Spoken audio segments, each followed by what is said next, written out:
Jack. Kasi ganito, Papa Jack, 2007 pa siya nakikipagbalikan. Ano bang gusto mangyari? Who do you want to spend the rest of your life with? Ba yan? Diba? Kasi baka mamaya sa kanila ka namimili, sa kanilang dalawa, kasi sila lang yung nakikita mo sa harap mo. Wala naman pala.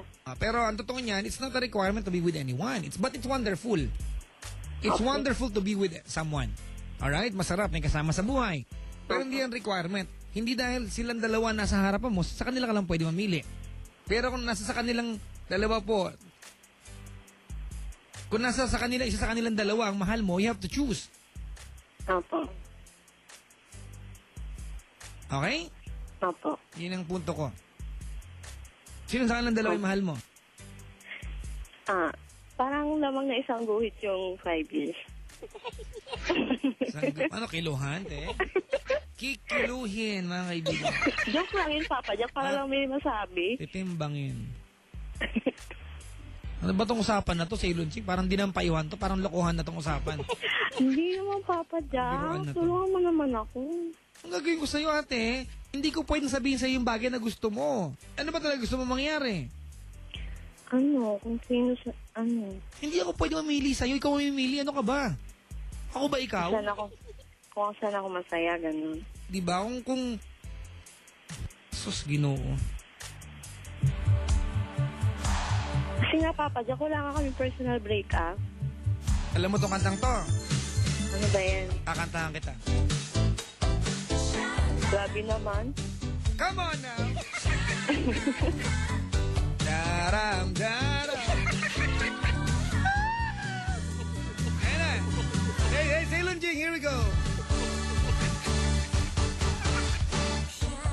Daram, daram. Daram, daram. Daram. Nabalinaw ba yung mga tao sa Love Radio, mga kaibigan? Papadya kumakanta na Sailor Jing, sumasayaw? Eto na.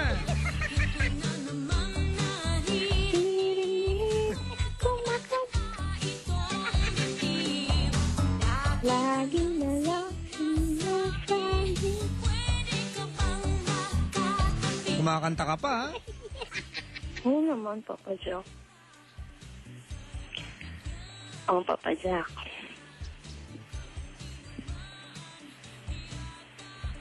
Alright, ganun na gawin natin, ha? Alright, ganun. Unang-una, teka lang, chorus na.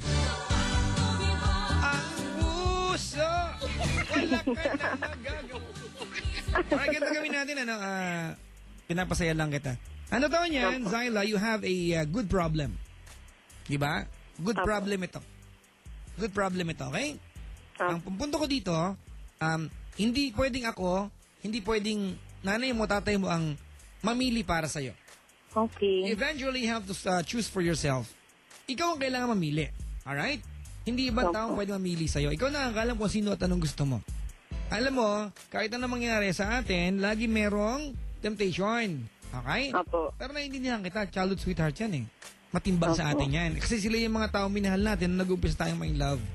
Apo. Alright? Lagi siyang merong weight. Okay? Apo. Okay. Kaya lang, hindi ibig sabihin natin na ipupusta mo, you're going to put, di ba, on the line, yung 5 taon na meron kayo ng boyfriend mo just because nagbabalik at pinagtitripan ka ng childhood sweetheart mo. Are you even sure, di ba, na seryoso sa'yo yan? Kung kaya kanyang ganyanin na meron kang kasintahan, what more ang ginagawa niya sa ibang bansa? Sorry, ha? Di ba? Kasi kung if he's a guy who can respect a girl, gagawin ba niya sa'yo yan? Alam niya may 5 taong kang kasintahan? Would he even dare? Di ba nasiraan yung 5 taon na meron ka? Alam mo, hindi ko naniniwala sa'yo when you tell me na kiss lang po ginawa namin. Tot mo, bilog. Ay, grabe naman, Papa Jack. Oo naman. Diyan naman ako magre-react. O, di mag-react ka. Di ba? Sa paningin ko, malandi ka. Yun lang yun. Di ba? Niloloko mo boyfriend mo eh. You have orchestrated, di ba? Complete lie para paniwalaan ng boyfriend mo na sa 5 taon na magkasama kayo, pwede ka nang pagkatiwalaan. Pero mali ka. Di ba? Hindi ka mapagkakatiwalaan. Pero kahit pa naintindihan kita. Di ba? Nakagawa ka na ng pagkakamali. Baka gusto mong itama. Opo, Papa Jack. Diba? Umalis na siya pero gumawa ka ng paraan. Nakikipag-text ka pa rin sa Nakikipag-text ka pa rin sa roaming number niya? Hindi na ngayon, Papa Jack. Hindi na, tot mo blue. Hindi na. Kailan kayo nag-usap? Facebook na, Papa Jack, mag-message na lang. Eh, di nag-uusap pa rin kayo? Nung 31. Oo. Wala naman, palitan lang naman, pero hindi ko naman nasisimpo na. You are already cheating, alright? That's already flirting, okay? Anything and everything na ayaw mo sabihin sa partner mo kasi magagalit siya, it's cheating. Pagtataksil, pagkisinungaling. Sabi ko nga. Sa madaling sabi, taksil ka, sinungaling ka pa. Siya nga rin. Sino? Hindi, joke lang. Alright? Gusto mo mawala na yung 5 years mo? We can make it happen tonight. Sabihin mo ngayon sa pangalan ng boyfriend para mawala siya sa dali. Po. Sabihin mo sa kanya. Ano pa? Sabihin mo ngayon pangalan ng boyfriend mo, magpaalam, mag-goodbye ka na dali. Lamag! Diba? Anong sabi ni Confucius? Huwag mong gawin sa ibang... Ayaw mong gawin sa'yo. Kahit grade 1, alam yan. Siya din naman, Papa Joe. Ang lagi, gantihan kayo. Gantihan. Ano ang may tatama mo pag naggantihan kayo? Meron ka bang na-solve na problem? Wala. Totoo niya mga kaibigan, sorry for being radical, naintindihan kita, nakipagkita ka sa childhood sweetheart mo. Diba? Exciting talaga yan. Pero para pag-isipan mo maghiwalay kayo ng 5 taon mo just because naisipan kang dalawin, di ba? At gusto ng kamag-anak mo yung sweetheart mo nung bata ka, ganun kadaling, di ba? Itapon yung kalahating dekada. Yun, Papa Jack, kaya nga ako naguguluhan. Hindi ka naguguluhan, na-excite ka. Talaga? Ano naman tayo? Bumili ka ng bagong cellphone, di ba? Pag bago yan, halos pag pinatong mo, gusto mo, lagyan ng sapin niya papatungan. Kung ilang ka ng kalahating taon, di ba? Halos itapon mo na yan, di ba? Bagsak-bagsak, okay na lang. Kasi pag ang isang bagay, we have utilized the full potential, we stop discovering things about something, we tend to get bored. 5 taon kayo, di ba? Siguro you're not doing something new.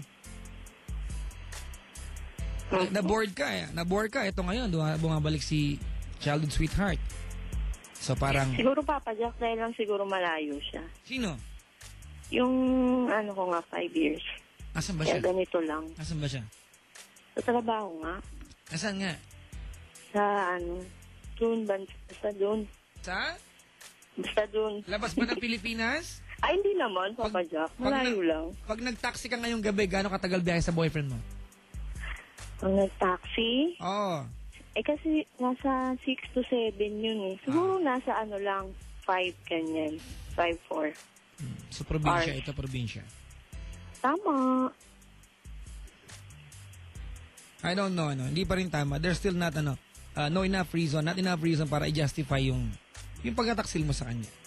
Kung sakali nagtaksil sa boyfriend mo, hindi naman solusyon na pagtaksilan mo siya. Alright? Opo. Kung nakanta ba yung Sino? puppy love mo? Ay, naku naman. Pakalandi talaga. Anong gusto mo sabihin? Ala? Ano gusto mong sabihin? Ano first name ng puppy love mo? Si Jan. Ha? Jan. Di ba ako yan? Di ako yan, ha?